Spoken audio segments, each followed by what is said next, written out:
further ado, we're going to bring in the man himself, none other than co-creator of Teenage Mutant Ninja Turtles and American comic book artist and writer, the man himself, Kevin Eastman. Welcome. Hey, guys. How you doing today? We're doing well. Hey, Kevin. How you doing, man? I'm just fine, thanks. Having a awesome Monday, getting ready to kick butt all week. Got lots of stuff going on, and it's typical day for me. Work day. Well, thank you. Thank you, Mr. Eastman, for coming on to the show. I know you have a very busy schedule. With that, I'm going to turn over to my co-host, NSC Gameboy. He'll start things off. Well, first of all, Kevin, I'm a big Ninja Turtle fan ever since the 80s. I just want to say, on behalf of myself and all the other guys out there who are listening, so thank you for your contributions, for your creation over the years, man. You've really put down a lot of work, and I know you got a lot of heartache and a lot of joy and success. Just thank you so much on that. So I definitely got to give you that shout out on that part. Oh man, I really appreciate it sincerely. I do often think I can't believe it's been 32 years since Peter and I first came up with the Turtles and self-published it, and the fact that I'm 32 years later I'm still talking about the Turtles and still making a living and doing what I love so much, drawing and writing stories, and I love the Turtles. So it's thanks to guys like you and people that'll listen to this, fans of the Turtles. They gave me the greatest job on the planet. So I'm really I'm sending the thanks right back to you. Thank you, man. Thank you. My first question to you is a question that a lot of fans was buzzing about. It's about the Turtle movie. You got the new one that just got released past Friday. It's getting rave reviews. A lot of people love it, and of course, Michael Bay and his team and did it. And a lot of people are comparing it to the older movies from back in the day. So my question to you is, with the success of the new remake and the reboot, do you think that they can still stand alone within the original ones, or do you still think the original ones are a better choice? Well, that's a great question first, and what's interesting to me is when you think that it started as a comic book that we never thought it would go. We never thought we'd sell one single copy of the first issue of the Turtles. The fact that it went on to to the animated show and the early movies, and hands down the first Turtle movie it will always be my favorite. But it's gone on to do so many other things, variations in entertainment. Some animated movies, some live-action movies, right up to the current ones. It's kind of, I guess, a testament to whatever the core characters are. The fans have love of the four Turtles and what they are, that allows us to do slight variations like the new movie. The new movies, and it all comes down to, and I keep bringing it back to the fans, but if the fans don't like it, then they won't go see it. So we're lucky that all these years later that they're still doing it. But everybody's got their favorite. I've heard from like I said, my favorite will always be the very first Turtles live action movie. Fans like the new movie. Some fans like the 2007 animated movie. Everybody's got their own particular favorite. So I'm glad we get to play in all those little different arenas, universes. Okay. Thanks for that. Mr. East, I want to ask you. The new Turtles movie just came out last week. Turtles Out of the Shadows. What can we as fans that follow the Turtles since day one expect for it? And what can new fans that's just getting into the Turtles, or even those that may not know anything about it, they'll be watching for the first time, what could they be looking forward to it? Well, again, great question, because I think it's what's been really fun about this new movie is that it includes a lot of the classic characters, and for me especially is one of the most favorite Turtle characters in the Turtle universe has been Bebop and Rocksteady. This is the first time that Bebop and Rocksteady get to make their premiere debut in a live-action film, and so I think that what the fans are going to see with the second movie is, if you haven't seen any of the Turtles movies and you come into the second movie, you'll get to see how the Turtles came to be, because they do a recap of the origin, but then you get to see classic characters like of course April, the Turtles' friend, Casey Jones, which is his first appearance in this the Michael Bay Paramount Pictures. Krang, which is a classic character from the cartoon show. It's fans will love that, and he's got a great backstory and part of it. And then Bebop and Rocksteady. So all all the main characters are there. So I think that's what's been fun about this new film for, fans from the past, but also, future fans or new fans. I think they'll find a complete turtle universe that'll open the door. So we'll reel them in, I guess. Okay. Go ahead, Gameboy. Well, my next question to you is this goes for the video game world. Back in the 80s, I know across it wasn't called Teenage Mutant Ninja Turtles. They called it Teenage Mutant Hero Turtles, and they didn't use the word ninja. Do you know anything about that, or any about that controversy back then about why they had to change the name? Oh, yeah, sure. No, that's, again, great question, guys. It's like, what was interesting to me is that, the Turtles, again, started as Teenage Mutant Ninja Turtles here in the States, and when it's gone into different territories, again, what's mind-blowing is that it's gone into so many different parts of the world, and it's been adapted. The names have been adapted in a couple different ways. We had, Tortue Ninjas in French, and Tortuga Ninja, Tortuga Ninjas in Spanish-speaking countries. But when we first went into the UK, the United Kingdom, for the word ninja in all things related, whether it be shurikens or nunchucks and different martial arts weapons, which the government there thought was too harsh, especially for a material that was intended for a younger audience, that they wanted to change the name. So we talked about it a lot, and we came up with Teenage Mutant Hero Turtles, and we were happy to make the change. We approved to make the change, but it was but times have changed, and now they're it's great to see the word ninja back on the title. But I had no problem with the Hero Turtles, because they're they are heroes in the half shell. you are so modern, man. You don't meet too many creators who've been so successful for so many decades. That's just so modern, and really just thanks the fans, man. That's just a testament to your work and just to show the passion that you have behind it, man. I really appreciate that. That's how modest you are. You know what I mean? That's awesome, man. It really is. Well, no, thanks. It means a lot. I grew up as a huge fan of comic books, a huge fan of Jack Kirby was my idol, and I ever thought if I could be lucky enough in my life to draw comic books for a living and move out of my parents' basement, then I'd have the greatest job in the world. And the fact that here I am 32 years later drawing turtles, I still have the greatest job in the world. I was drawing before, I was finishing up some layouts for a story I'm doing with Bill Sienkiewicz for an upcoming issue of the Turtles, and it's like this is what I do for a living. And if I didn't have fans out there buying the material, then it's maybe I'd be bagging groceries somewhere. But no, I'm pretty lucky. I'm pretty blessed. Amen. Now, with the new Turtles coming out, Turtles Out of the Shadows, talk about your relationship as far as with the characters. Who do you feel you can relate most to? Your personality for the Turtles. Who do you feel that you're most like? Well, it's my favorite. It's choosing a favorite turtle is like choosing a favorite child. It's hard to do. You know that. You can understand that. But it's like at the same time, the first turtle that was ever drawn was I did a sketch of Michelangelo, so I've been kind of partial to Michelangelo as one of my favorites. But at that same night, Peter and I created all four turtles. But so again, we love them all. But I would say if I had to choose one, my kind of go-to character for telling stories is Raphael, because he's an interesting character. You can take him places that you can't take some of the other turtles.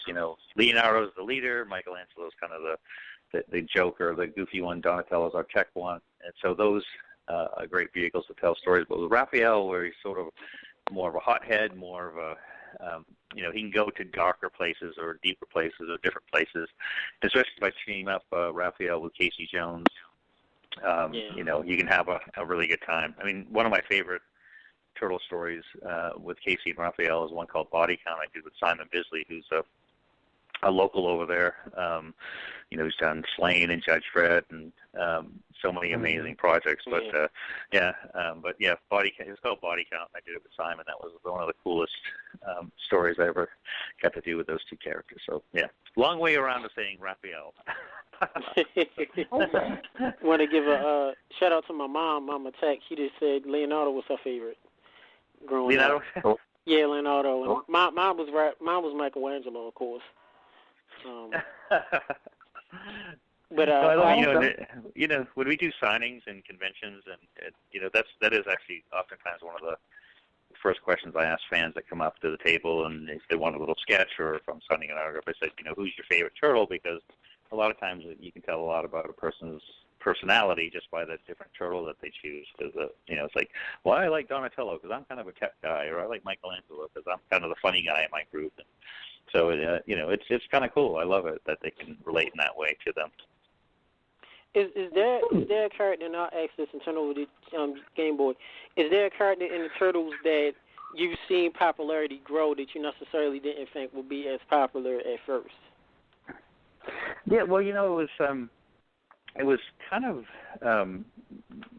a little of all of the above, and meaning that, when we first, introduced April as a character in, the second issue of the Turtles, it was like, we wanted to have a strong female character, and we weren't sure how people would react, but we liked her, and we wanted to continue her in the Turtles family. She became really popular. Casey Jones was going to be a character that was only going to be, in for one issue, and just as a character that would probably never reappear. And he became hugely popular, and he's continued. But no, I think it's maybe Baxter Stockman also from issue 2 that ended up being, because he was our mad scientist, kind of our evil scientist guy, and he became surprisingly really popular. They kept bringing him back to the early Teenage Mutant Hero Turtles cartoons, and right up into Tyler Perry playing him in the most recent movie. So if I guess I've had to pick one out of the early years, I'd say maybe Baxter was a surprise that he would become as popular as he has. Okay. Gameboy? Well, mine is not really a question. It's more of a quick testament when I got the fans on. The video game, the arcade game back in the 80s, I'm 35 years old now, so I've been around for a while. But back in the 80s, the arcade game was probably one of the signature features that was simultaneously with the syndicated cartoon. And I remember it very vividly because it's the first game that me and my father played, and we actually completed the whole game. We spent a lot of damn time. But on top of all that, though, the stories and everything. No, I love it. Actually, it's funny. I'm glad you brought up video games because, I love the early video games. And I remember they were, I was never really good at video games in general, but I loved them. And the Turtles, Nintendo game was so hard, back in those days. You couldn't save your game, so you had to keep starting from the beginning every time. Mm-hmm. So when they came out with the arcade game, I loved it because not only could you, play it, and it was much, I think the technology at that time was great because you could do a lot of things that, were very inventive and creative in the flips and the strikes, but you could also play with all your friends. Like you said, you played with your dad or, but you could really have 4 people playing all together, and I thought that was just a really cool game. I spent a lot of time on that one. Yeah, well, definitely. That leads me to just saying thank you for that, and to answer my last question to you, and I'm bringing back to fact, I know our time is limited. What other series or other comic books or other movie characters, with Marvel doing so well, DC is doing well and everything, and the Turtles always have a place in pop culture. What other series or characters that that you pretty much became big fans of outside of your creation? Oh, geez, what are the comic books movies am I a fan of? Is that what the question? Yes. Yeah. No, that's I tell you that what's been so fantastic when you think about I guess if you look back 10 years, probably even more like 15 years, the fact that technology for CGI and blending live, to be able to bring characters and stories and stuff that you could only realize in a comic book form, because when you're drawing something, whatever you imagine, you can draw it.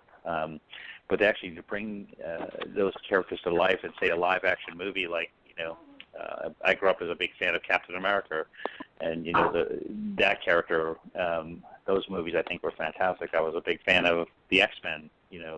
The X-Men movies, like X-Men Apocalypse has just opened. You look at some of the scenes that they did in that just this past weekend before last, and it was mind blowing that they could. It was as good as the effects were as good as anything ever drawn in the comic books. And the first Avengers movie, to me was the perfect superhero movie. It was stuff I remember reading, when I was 10, 11, 12 years old, and the Marvel's Avengers comics, and then seeing all of that brought to life in such a dedicated way. I mean, Josh Whedon grew up as a fan of that material as well, and the fact that he did those stories, the way he imagined them and brought them to life in a live action movie was fantastic. So yeah, I consume everything. And then if I had to point to one of my recent favorites, I don't know if you guys liked it, but I totally loved Deadpool. I thought it was fantastic. Oh yeah, Deadpool was great. I did. Deadpool was great.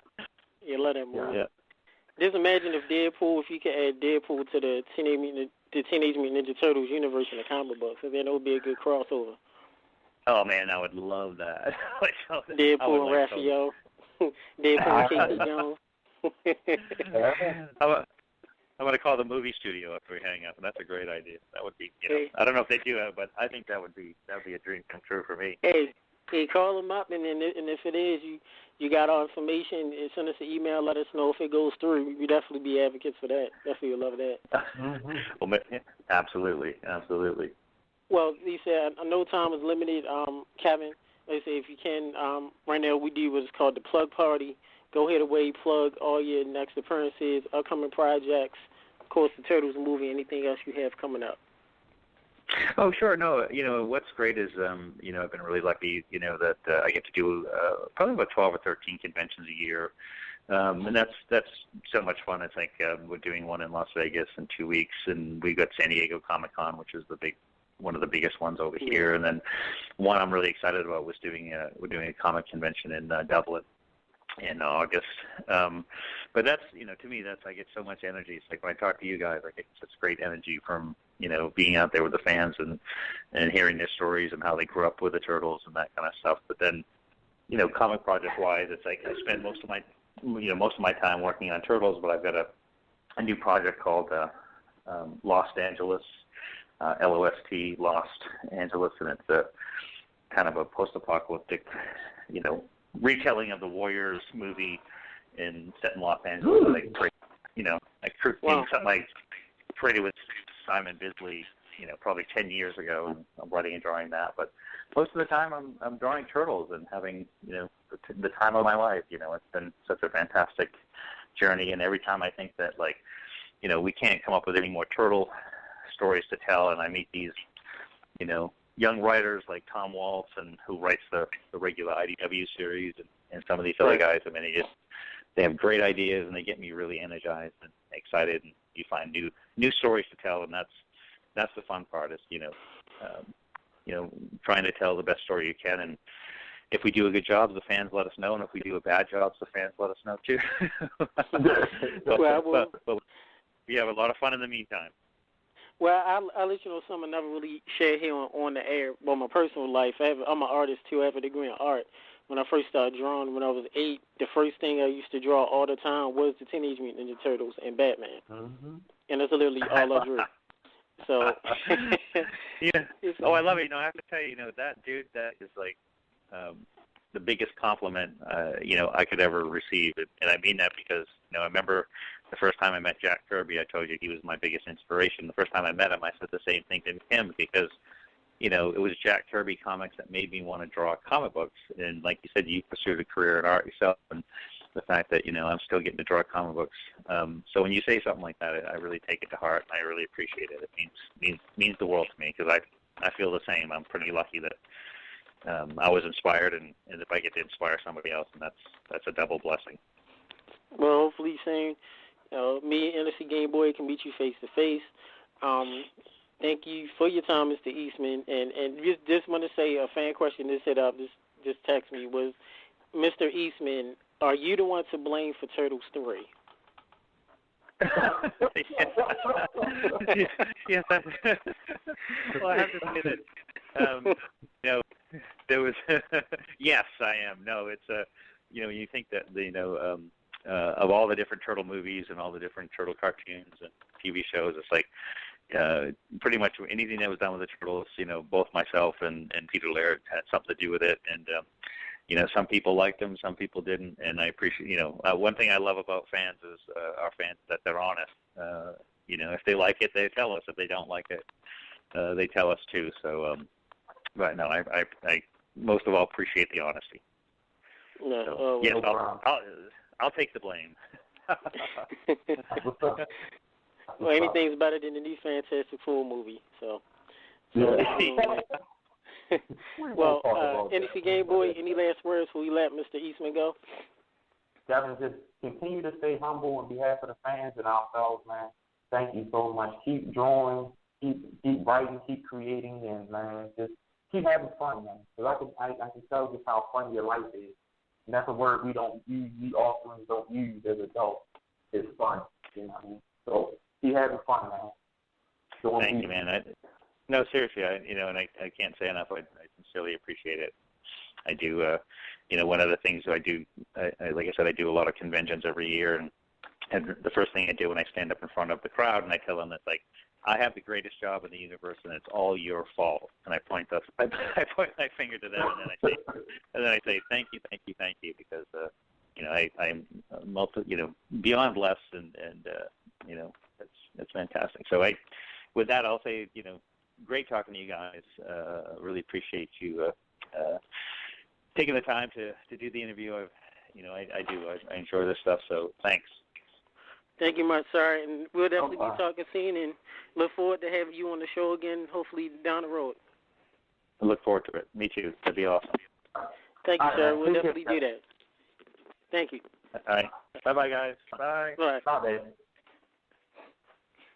Everybody, that was Mr. Kevin Eastman, co-creator of the Teenage Mutant Ninja Turtles, also famed comic book writer and artist. NBC Gameboy, your thoughts?